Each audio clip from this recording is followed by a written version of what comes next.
Thank you. Member for Kingston and the Islands. Président, je me lève aujourd'hui afin de discuter quelque chose d'important qui ne figure point dans le discours du trône.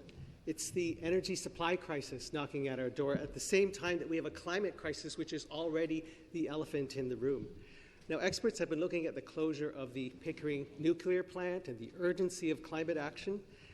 This premier has had 4 years, 5 budgets, and has moved us backwards, if anything, cancelled renewable energy projects, not paid attention to conservation and demand management or storage, and last June in Bill 276 repealed legislation that prioritized and promoted renewable energy. So the independent electricity system operator says there are going to be shortages. Starting from the summer of 2025 onwards, because of the Pickering closure, we expect shortages of electricity on peak summer days. Actually, this year we had a problem just a few days ago in Belleville when the city told residents that there was a danger of rolling blackouts if they didn't cut their electricity usage. So this is a canary in the energy minister's coal mine. It's in his riding, the city of Belleville. Starting from the winter of 2023, IESO is expecting winter shortages, and it's worthy to note that on really cold winter days, Ontario actually exports electricity to Quebec.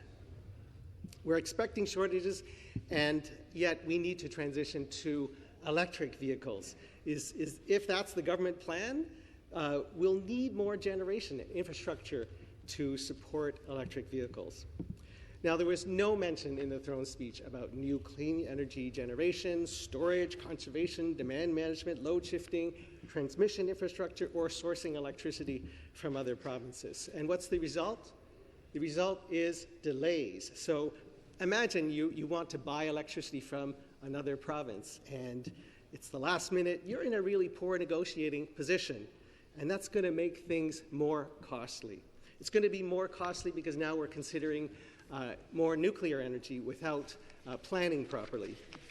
It's going to be more costly to procure new natural gas plants in a rush, and they're only going to increase our greenhouse gas emissions. It's going to be more costly when manufacturing is challenged by lack of supply or reliability.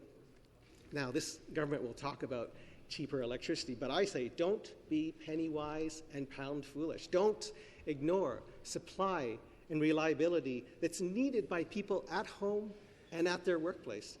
This issue is poised to bite us in a couple of years.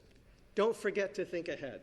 Don't wait for another crisis. We've got enough crises today. Healthcare, cost of living, climate change, nothing new in the throne speech about these either. So I would like to say to the Premier, please don't wait. To the Minister of Energy, don't wait. Don't lead from behind. Thank you, Mr. Speaker. Thank you. The member for Scarborough-Guildwood.